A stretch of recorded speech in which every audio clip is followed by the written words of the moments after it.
Alors mes chers amis, il y a une question qui se pose concernant la bénédiction de Shechianu qu'on doit réciter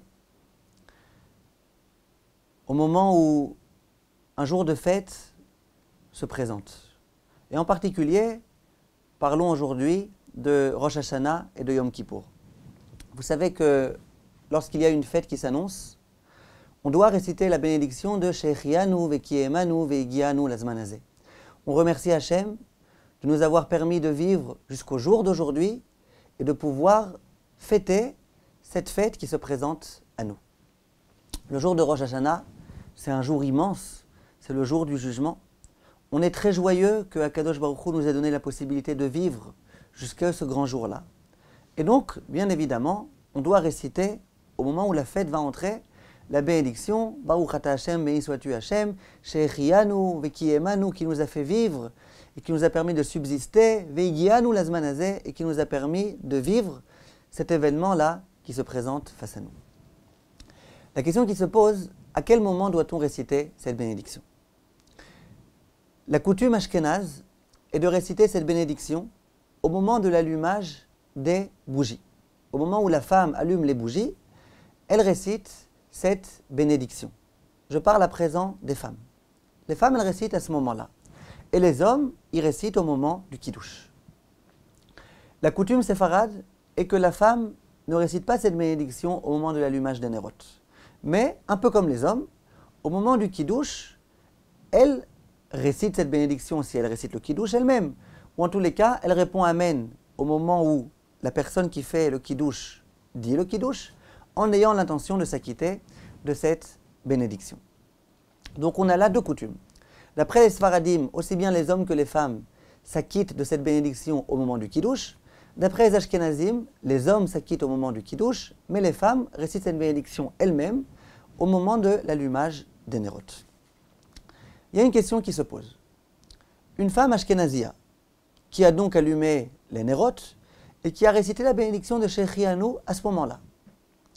Ou alors, prenons le cas même d'une femme séfarade, qui connaissait pas la halacha, et qui pensait qu'il fallait réciter Shechianu au moment de l'allumage des néroth. Et donc elle a déjà récité Shechianu.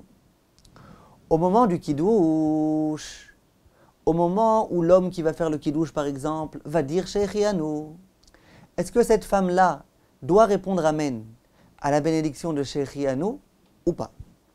Alors, si c'est elle-même qui fait le kiddush, bien sûr qu'elle ne dira pas Shechianu. Elle a déjà dit Shechianu avant. Pourquoi répéter une seconde fois Shechianu? Mais imaginez que ce soit une autre personne qui soit invitée à faire le kiddush. Le père, par exemple, le chef de famille, fait le kiddush. Lui, il n'a pas encore récité cette bénédiction. Donc bien sûr qu'il doit la réciter à ce moment-là. Est-ce que la femme qui entend le kiddush doit répondre Amen à ce moment-là ou pas? Quelle est ici, mes chers amis, la problématique? Réfléchissons un petit peu à la façon dont le kiddush s'organise. Au tout début, on récite la bénédiction du kiddush. À ce moment-là, tout le monde répond Amen. C'est normal. On entend une bénédiction dont on doit s'acquitter, on répond Amen. Ensuite, que se passe-t-il? La personne qui fait le kiddush, elle récite Baruch ata Hashem Elokeinu melech haolam, boré peri hagefen. On répond Amen, c'est normal. Et à ce moment-là, généralement, quand il n'y a pas de Shechianu, on boit du kiddush. Est-ce qu'il y a eu une interruption entre le boré peri hagefen et le fait qu'on boit le kiddush? Aucune interruption. On a répondu Amen, c'est normal. Quand on entend une bénédiction, on répond Amen, et puis ensuite on boit. On voulait s'acquitter de cette bénédiction. On ne pouvait pas s'acquitter tant qu'on n'a pas répondu Amen. Donc on répond Amen et on boit. Simplement vient ici ensuite la bénédiction de Shechianu. Après la bénédiction du kiddush, et après la bénédiction de Boré Peri Hagefen, il y a la bénédiction de Shechianu. Comment ça se fait qu'on puisse réciter Shechianu et ensuite boire le verre de vin? A priori, il y a une interruption entre la bénédiction de Boré Peri Hagefen et le fait qu'on boit le verre de vin. Réponse, non, ce n'est pas une interruption. Vu qu'on a besoin de réciter Shechianu et que ça fait partie intégrante du kiddush, ce n'est pas une interruption. Ça fait partie du kiddush. Donc, si jamais, après avoir dit Shechianu, je commence à parler de la pluie et du beau temps, là, bien sûr qu'il y a une interruption. Mais tout ce qui est nécessaire au kiddush, qui fait partie intégrante du kiddush, ce n'est pas une interruption. Donc après Boré Peri Hagefen, j'ai dit Shechianu, il n'y a pas de problème. Si je suis un homme et que je n'ai pas encore récité la bénédiction de Shechianu, est-ce que je dois répondre Amen au Shechianu qui a été dit? Bien sûr, ça fait partie intégrante du kiddush. Est-ce que j'aurai le droit ensuite de boire du vin? Bien sûr, pourquoi pas? Je ne suis pas interrompu. Je suis juste interrompu pour répondre Amen. C'était normal de répondre Amen. Donc il n'y a aucun problème. Par contre, cette femme-là, elle n'a pas besoin de réciter Shechianu. Pour elle, le Shechianu ne fait pas partie intégrante du Kiddush, parce qu'elle a déjà récité Shechianu.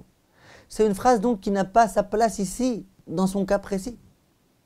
Si elle répond Amen, il s'avère qu'il y a une interruption entre la bénédiction de Boré Peri à Geffen et le moment où elle va boire du vin. Elle a répondu un Amen qui n'était pas nécessaire. Le Amen de Boré Peri à Geffen lui était nécessaire. Mais le Amen ensuite, après Shechianu, il y a déjà de trop. Donc, il fait une interruption entre le Boré Peri à Geffen et le fait de boire. Et ça, c'est un problème. Voilà pourquoi, en général, dans ce genre de cas, ce que les grands décisionnaires recommandent, la plupart d'entre eux en tous les cas, c'est tu ne réponds pas Amen. Et d'ailleurs, que tu n'as pas répondu Amen formellement, que tu as juste entendu, que tu as juste pensé à Amen dans ta tête, là, tu as ensuite le droit de boire de ce vin, il n'y a pas eu d'interruption. Si jamais tu as répondu Amen, tu n'aurais pas dû, mais si tu as répondu Amen, alors là, il n'y a pas de problème, juste ne bois pas de vin. Pourquoi il n'y a pas de problème? J'entends une bracha, pourquoi je ne répondrai pas Amen? Ah, quel est le problème? C'est que ça fait une interruption entre le Boré Peri à Geffen et le fait que je bois du vin. Alors ne bois pas de vin. Comme ça, il y a une interruption, mais tu ne bois pas de toute façon, donc quel est le problème? L'interruption, c'est si je fais Boré Peri à Geffen, parce que je compte boire du vin et qu'ensuite je discute.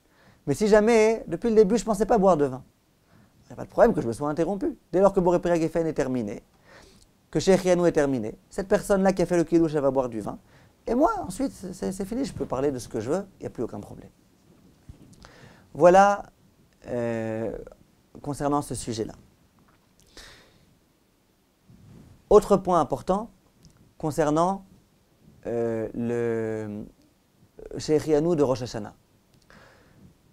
Est-ce que le deuxième jour, on doit aussi réciter Shechianu ou pas? A priori, on aurait tendance à dire que oui. Il y a 2 jours de Rosh Hashanah. Donc de la même façon que le premier jour c'était un jour de fête, et qu'on était heureux d'accéder à ce jour-là, de la même façon le second jour c'est un autre jour de fête. Et donc on devrait à nouveau réciter Shechianu. D'autre part, la Gemara dit concernant les 2 jours de Rosh Hashanah, que ces 2 jours-là ne constituent en fait qu'un seul jour. Yoma Arichta. Ce n'est pas 2 jours de 24 heures, c'est en quelque sorte comme un long jour de 48 heures. Et donc si je considère que ces 2 jours-là n'en constituent en fait qu'un seul, j'ai déjà récité Shechianu au début de ce grand jour. À quoi bon réciter à nouveau Shechianu? Et c'est un doute. Et tous les décisionnaires, ils restent vraiment dans une situation de doute. Pour éviter ce doute, dit le Shulchan Aruch, il y a un conseil. C'est que le deuxième jour de Rosh Hashanah, le soir, au moment où le deuxième jour va entrer, au moment du Seder, au moment du Kiddush, mets à table un nouveau fruit, un fruit que tu n'as pas encore mangé cette année, et donc sur lequel il faut réciter Shechianu de toutes les façons. Ou alors, vêtis-toi d'un nouveau vêtement. Quand on met un nouveau vêtement, on doit réciter la bracha de Shechianu. Et puis au moment où tu réciteras Shechianu, tu auras l'intention non seulement de réciter Shechianu sur ce deuxième jour de Rosh Hashanah, au cas où on devrait réciter la bénédiction, et en dehors de ça, tu auras aussi l'intention d'acquitter ton vêtement. Ou alors le nouveau fruit qui est là. Ou de toutes les façons, tu aurais dû réciter Shechianu. Et de cette façon-là, on sort complètement du doute. Si jamais on n'a pas réussi à obtenir un nouveau fruit ou un nouveau vêtement, malgré tout, la coutume est de réciter Shechianu le deuxième jour. Voilà mes chers amis, on discutera un petit peu plus tard de la halakha de Shechianu, à quel moment on récite Shechianu le jour de Yom Kippour. Kol Tov mes chers amis, et à très bientôt.